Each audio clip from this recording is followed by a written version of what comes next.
All right. I see our numbers stabilizing. Good afternoon. I'm going to stick with afternoon. Everyone, my name is Heidi Hedberg. I am the Commissioner for the Department of Health. Next slide. And we are very excited to welcome you to Spark Technology. This is the second series of the Impact Series focused on technology and how we can really leverage technology to support the work that's happening in Alaska. Next slide. So we have two facilitators that I'll introduce on the next slide, but I'm really excited about this conversation because I know many Alaskans in communities as they are looking at how do they transform how they care for Alaskans in community. Technology is a tool. And so we're going to look at what is working in Alaska, and we're going to be looking at different models that are working in other states and really have a really rich conversation about how to appropriately leverage technology. We are also going to break you out into small groups so we can really foster really good conversation. Next slide. And it is my pleasure to introduce Dr. Ann Zink and Dr. Lisa Rabinowitz. They are going to be facilitating our conversation today. So over to you. Great. Thanks so much, Commissioner Hedberg. It's wonderful to have you on here, and it's wonderful to also have all of the Alaskans and others who are interested in sparking technology. So, those who know me, this is an area of real interest, and I'm super excited. So, if we go ahead and dive into the next slide, as if you've been here before, you know the drill. Go ahead and put in the chat box your name, your organization, your role, and then also how you're really thinking about technology to drive forward. Technology is moving fast. There's a lot of things happening in this space. We also know it's not going to be the end all be all, just like none of these buckets are the one thing, but we need to think about it in terms of a broader perspective on how we work more efficiently, how we work together, and how we serve Alaskans as a whole. If you go on to the next slide, wanted to highlight where we're at in this whole session. So we are in that blue box right now. We are on the Impact series. So there have been 3 regional meetings. It's been great to hear from communities of what makes sense. But we also wanted to have these Impact series so that you guys could connect with each other. The Department of Health can't connect everyone to everyone else and be able to say, oh, here is someone in Utqiagvik who's doing great work, and here's the technology that may be able to work. So that's what today is for. Today is a chance to connect you all to be able to create solutions together, because honestly, Alaskan solutions are created by Alaskans, and that's why we're so excited to have you all here.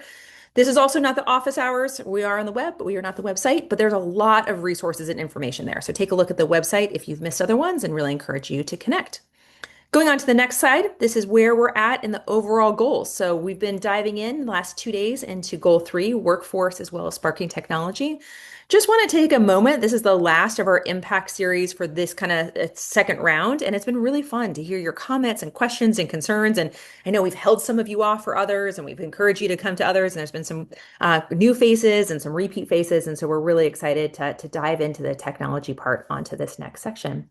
Moving on to the next slide, what this is and what this isn't. So Dr. Rabinowitz and I don't have any say over the LOI process. We are going to be useless at a technical assistance, but this is really a source for you all to connect, to hear from experts. It's been really fantastic to hear from experts from across the state on these sessions. And we have another really great speaker today who can think across a broad spectrum of technology uses, and a mechanism, again, as I mentioned, to foster that partnership and connect with each other. And so that's why you're here, and that's why we're here to help connect all that. So let's go ahead and dive in. We're going to dive into the data, and I'm going to hand it over to Dr. Rabinowitz to go further. Perfect. So we're just going to do a quick recap of kind of where we're at right now in Alaska in terms of telehealth.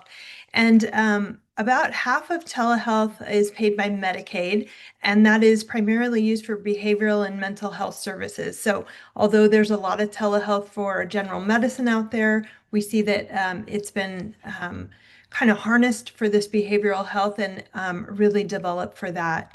That's $72 million in reimbursements in 2024. So there's a lot of telehealth happening. A lot of you are out there building telehealth to work for you. But we understand there's still disparities between the tribal, non-tribal systems, different insurance types. Licenses have been a big issue. We talked a lot about that in prior sessions of this Impact series.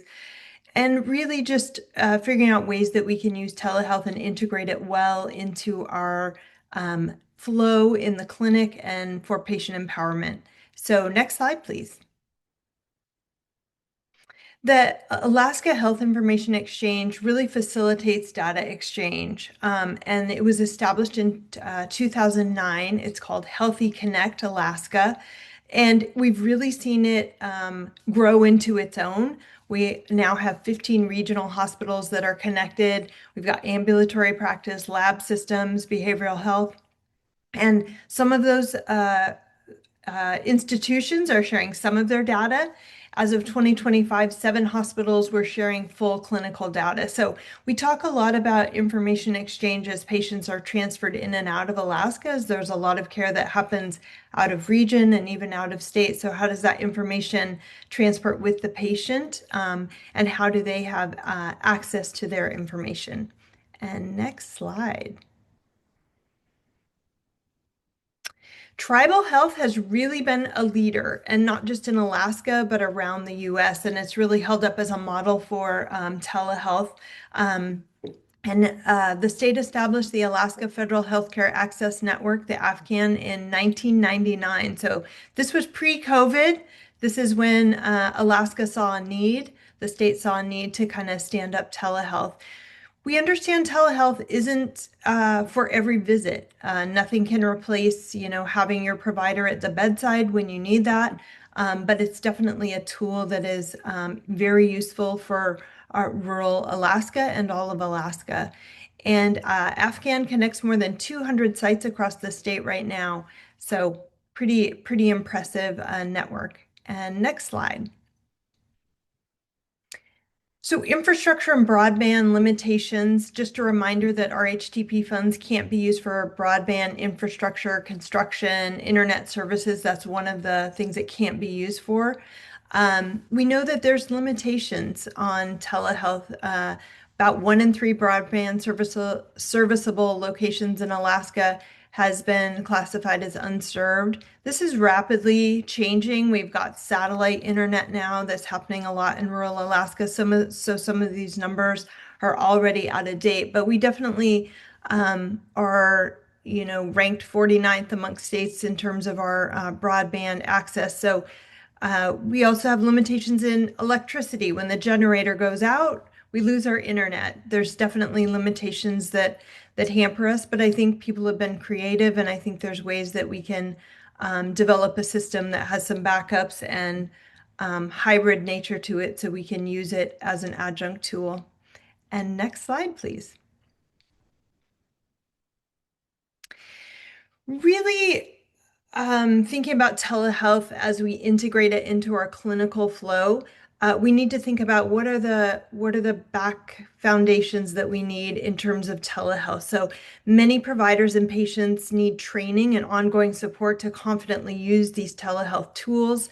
It's also rapidly evolving. So there's no perfect tool out there. It's changing all the time. So what worked for your clinic 2 years ago may look really different in a couple of years as AI and all these tools come in. So I think we all need to stay nimble as we think about technology. Small and rural providers often need technical assistance to integrate this into their daily care. Sometimes it's hard to be keeping the lights on and the doors open, seeing patients and trying to develop a telehealth system. So how can we make that easier? There's constraints in time, staffing, payment models, and that's something else we will kind of discuss as we move through these impact sessions. How do we use these funds to expand infrastructure, build workflows, and better align our incentives? And next slide, I'm going to turn it back over. This is where we get to hear from Phil Hofstetter. It's just really wonderful to have you here. I've known you from all different angles of the state. I feel like you've moved a couple times since I first got to know you, but as a clinician, as a hospital administrator, as a patient advocate, as a deep thinker, and as a technology user, we thought that we would bring you on to share a little bit of your perspective of where Alaska should spark technology. What are the gaps? What are the successes? And where should we move forward? And just share your perspective. Yeah, thank you. So I'm Phil Hofstetter. I'm the CEO of Petersburg Medical Center down in Southeast Alaska in Petersburg on an island. And as Dr. Zink had mentioned, I'm a huge champion of technology, telehealth, and operationalizing technology to deliver telehealth.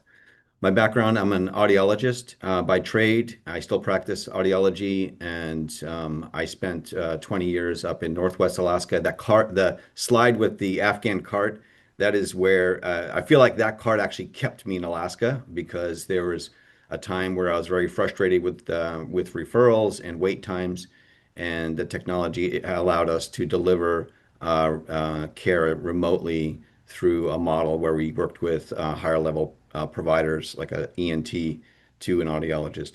So my background is in asynchronous telehealth, and I've operationalized multiple types of technology in rural Alaska. I've done two implementations for electronic health record as the executive sponsor for Cerner in both locations, oddly enough.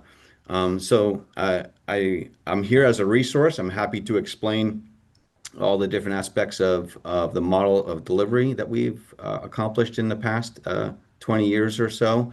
I feel like that in rural Alaska, it's very challenging from a technical standpoint to actually deliver and implement these models.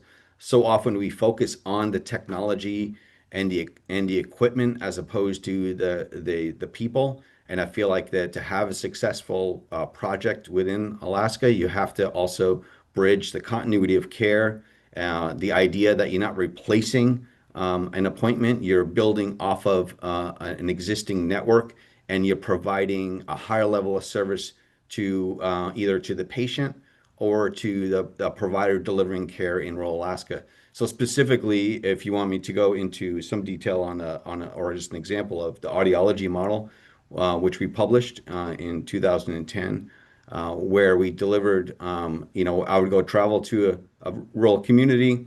I would see a patient, capture images, similar fashion to like radiology, where you capture ear images. We upload a diagnostic audiogram as far as an audiologist and a medical issue. We would send that to asynchronously to the ENT provider in Anchorage through that cart, and the ENT Anchorage provider would consult with a turnaround time of within 24 hours to deliver a care plan related to that patient. And that model was, we built that consistently for many years. It worked very well. We reduced wait times, within hours of seeing a patient. We reduced wait times of in-person appointments down to a very next clinic. So to me, that model is what I think about on a day-to-day basis on really transforming healthcare. We were able to replicate those models into other practices like dental and optometry. More recently at Petersburg Medical Center, we are working with behavioral health. So we have a combined model of synchronous video telehealth with our clinician, and then we have a psychiatrist also that our family practice physicians can consult on through an asynchronous model, in addition to doing in-person telehealth. But it's all bridged within the employees and our staff here on site, and an effective model really helps extend that gap to the specialist provider. So retaining the quality of care, retaining the credentialing and the licensing, and making sure it's a continuity model with your site is really important and something I feel very strongly about. Phil, that was such a great overview, and I'm seeing some great comments in the chat box for people to connect to. Phil is a huge resource. He's implemented many things within the state, and so I really appreciate how you highlighted that need for continuity. I also, Bruce had also commented in a chat a similar sort of comment. He said to me, it's not where the technology does, it's who uses it and what the users do. And so really thinking about from the actual use case through the technology, through the continuum, the way that those things all connect. And I think really big focus on this Impact Series is connecting those things. I also wanted to lift up a comment in the chat box that says ideal technology would be agnostic, standardized, adaptable, expand access to care onboard ways that isn't an administrative burden. And sometimes I hear a lot of like, don't worry, we're interoperable with everything. We can connect with anything. But yeah, you almost spit out your coffee. That's how I feel. Tell me a little bit about, from a hospital CEO administrative burden perspective. When I say that, why did your coffee come that direction? Tell me more. Yeah, I'm in an administrative role because of telehealth. I saw this model that we delivered care so seamlessly, so amazingly in Northwest Alaska through the Afghan model, but it requires so much. And I thought, well, this is going to be great. I'm going to go into a leadership role, and I'm going to be able to expand this to deliver this kind of model everywhere. And the realities of the situation is, as you add in technology, as broadband has grown, actually the complications grew. So the reason almost spit out my coffee is because when you add in a technology that is driven by solution, like I'm going to solve your problem through this technology, I would raise red flags on that because the interoperability is simply not there. I mean, with the electronic health record rollout, when we rolled out the electronic health record at Norton Sound, it was connected to ANMC, the Electronic Medical Center, which was amazing. But the problem with the telehealth component, actually, the use of the telehealth went down. And it's because the interoperability didn't connect seamlessly. So you're asking health aides or asking people on the front lines to log into a system, connect with something, and then save it, and then log into another system. And no matter how often people say it's interfaced or it's interoperable or we have bidirectional feeds, it really doesn't. I have yet to see a really strong interoperability where you can connect that. And I feel like that an opportunity, a real opportunity for this transformation funds is to focus on what that interoperability would look like. How does it actually, we have so many different types of technology out there that the interoperability is really foundational. But to me, the thing that scares me a bit is safety and security and HIPAA along those same lines. So retaining the safety and security of that. And Dr. Zink, I think I mentioned this to you as well. Like so often, if you want to talk about administrative burden, I can't tell you how many times I've heard of a physician in the ER. What do they do to try to, like, I got to get this X-ray to the orthopedic. I have to get it. I'm going to text this, and now we have Tiger Text Solutions, which is secure, which is great, but that doesn't always feed into the electronic health record. And how is that continuity when you're talking with a specialist and actually in real time getting that consult? Is that information actually getting into the medical chart? And ER doctors are great about removing all that administrative burden and making the care happen. And I feel like if we focused on that, when we're looking at how we can connect and bridge those things, the technology gaps, I think, are really about the interoperability and the seamless connection between the different entities in different organizations, different providers, and how we build those models is really, I think, as a path towards transformation. Yes, now I almost spit out my coffee. As both Dr. Rabinowitz and I are ER doctors, I'm going to quote you on that. We are good at removing administrative burden. And I think part of the reason why we're here is we are here to try to figure out how to administrate, to remove those burdens and to free up to be able to focus on patients. Before we go on to the next slide, there's a lot of comments on like the VA has done this well, or you just need a data lake so that you have a source of truth. But Alaska is really unique on the number of patients who are in the VA or DoD system and within the tribal system, and some really legal kind of requirements and some challenges in a data sharing when you particularly think about federal VA, DoD, and really the sovereignty and autonomy of the tribal health system. Can you just comment a little bit on some of those challenges in Alaska specifically? Yeah, I mean, to me, the tribal system was pretty incredible because you have the autonomy of the critical access hospital and the tribal system remotely, but the ability to be able to network and have a tertiary care facility, for example, and in this sort of this hub and spoke model, really it was foundational because those relationships were already there.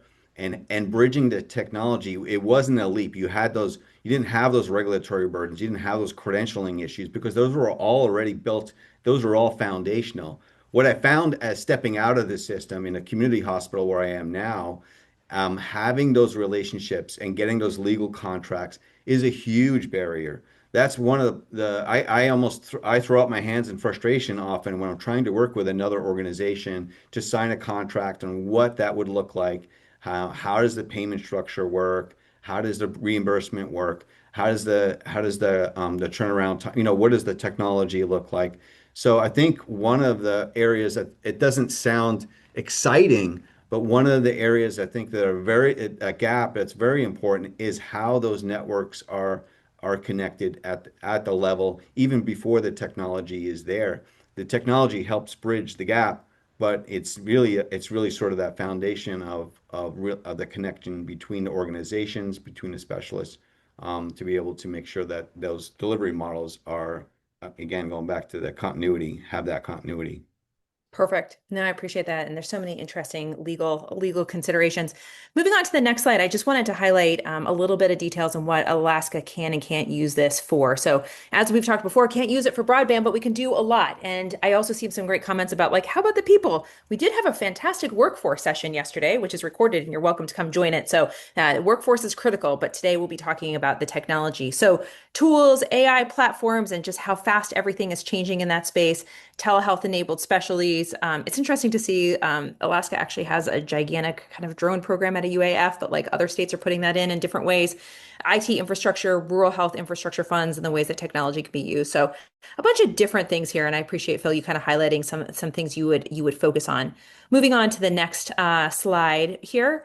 Wanted to just highlight a few examples. I kind of feel like for this slide presentation, Dr. Rabinowitz highlighted some Alaska specific examples. And so this is a little bit more like outside or and Alaska examples. So, we have other vendors who use Medicare specific, and this is like a Medicare specific soulless patient advocate, which is being able to use right now for Medicare patients that uses AI in the background to connect people really with a clinician to say what are needed to kind of do care management across the state. It's interesting. I was talking to a public health nurse the other day who moved over to this space, and she was like, there's a lot of work that is very similar between public health and the healthcare sector that really could be leveraged. So this is one example that's now available to all Medicare patients across the state. Moving on to the next slide is another example. We do have this app. We've seen a lot of people say we've got something that you can use to connect people to social support resources. There is the 907 navigation app that's currently available to find legal resources, housing, behavioral health. Searches 201, checks benefits and eligibility. Just like you can have a telehealth program, though, if you don't have clinicians and people on the back end. So this is only going to be as good as people use it and being able to put in resources, but it is there and established and being used by some. So I just wanted to highlight that was here as well.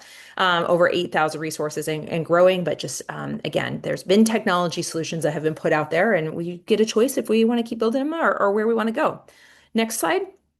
We've been talking a lot about, in the workforce space yesterday, we talked a lot about, how can the cardiologist help to make sure that the PA or the family practice doc in community is as educated as possible or as upskilled as possible to be able to keep people in community. The ECHO project out of New Mexico has been a long established program to do just that, to say, like, how can I make sure that information and knowledge is shared broadly? It was really started to support rural New Mexico and now supports actually globally in this space. But I just wanted to highlight that both the Department of Health as well as ANTHC run a lot of ECHO training programs currently. And so if you're not following along or interested, I think that there's a lot of great stuff. And there's a question of, using that technology to upskill providers. So there's already one on infectious disease, liver-related issues, burns, soft tissue injuries, maternal child health has one. So there's a great opioid one. I just wanted to highlight the ECHO project as a whole. And then the next slide highlighting, this is an example out of South Carolina that kind of took, instead of like, I'm going to bill for telehealth and there's these companies that will do telehealth, but really through their medical university, a much more kind of coherent, established way of saying like, what are our strategy? What are our partnerships? What's the workflow? What's the staffing, as brought up before, kind of the financial operation, and then thinking about early, just kind of ground setting, operational and transformative. And the idea behind it is by working across this whole spectrum, you can really, build the workforce, invest in telehealth in ways that are useful and meaningful and operationalize it. So this is an example of a university kind of really sitting in to kind of help facilitate the loudness of the telehealth space to try to be as thoughtful and mindful as possible moving forward. Moving on to the next slide. We are going to now move into our breakout. So I'm going to hand over to Dr. Rabinowitz to get us settled in. Yeah, perfect. So we're going to do a breakout session. And if anyone has joined us earlier this week on other sessions, it will look similar. It will automatically take you into your breakout sessions. Dr. Zink and myself will moderate each group. And this is really about collaboration. So talking about what needs you're seeing in your community, what's working, what's not, and then a forum where people can connect in the chat and find ways to work together on finding solutions. So they're going to break us out any second.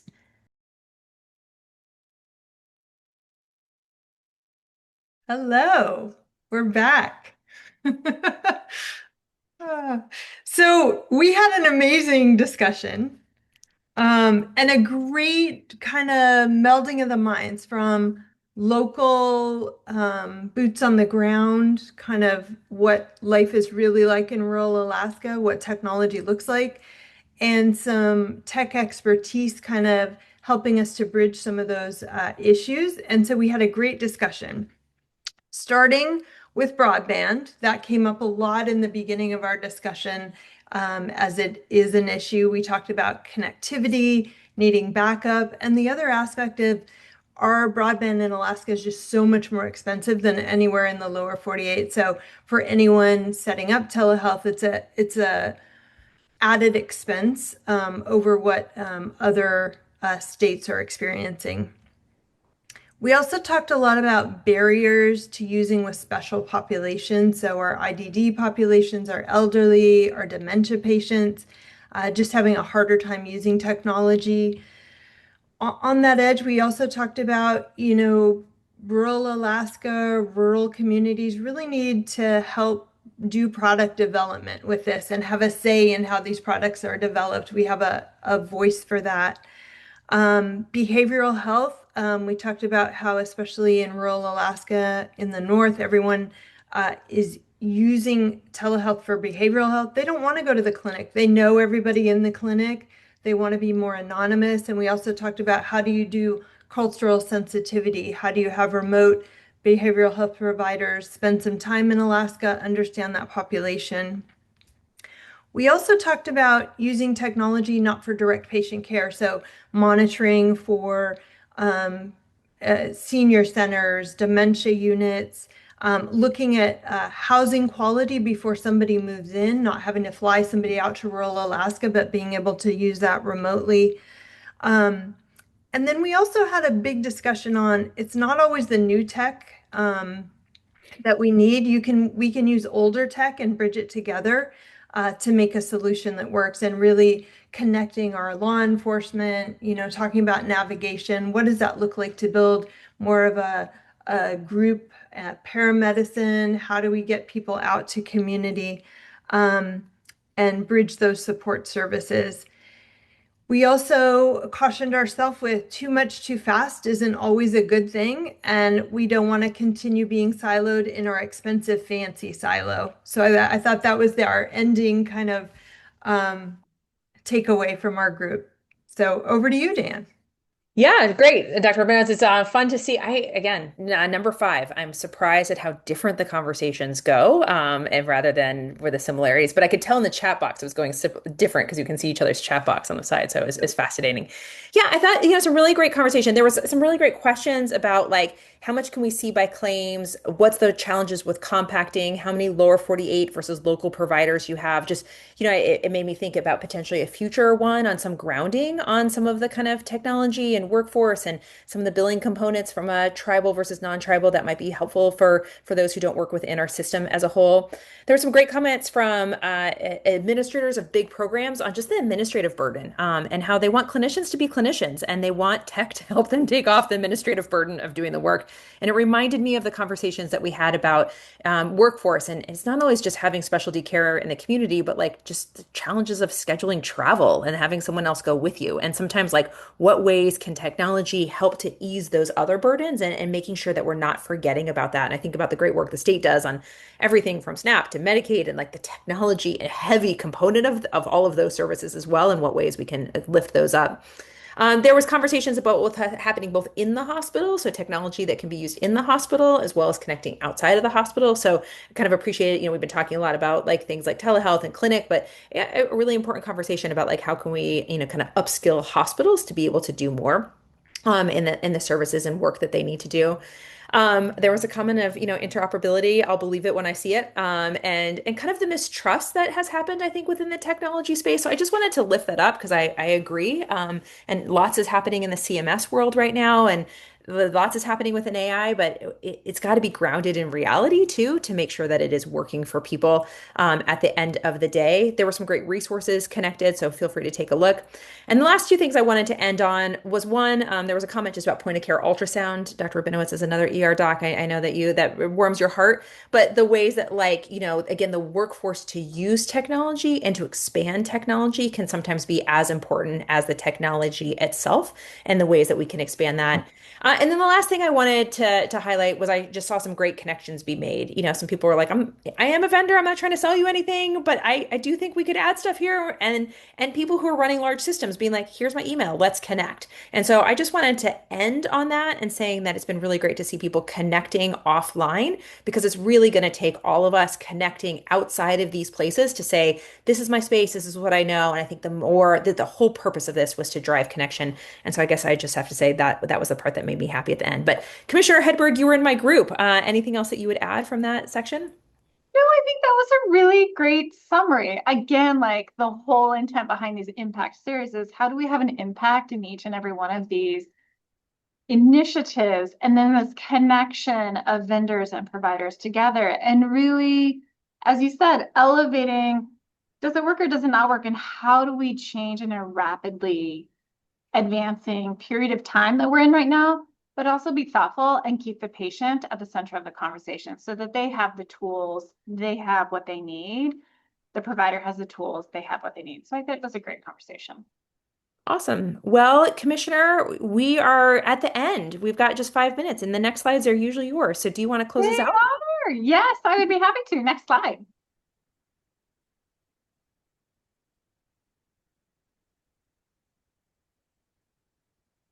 They're working on it. I promise. Or no slides? No slides. That's okay.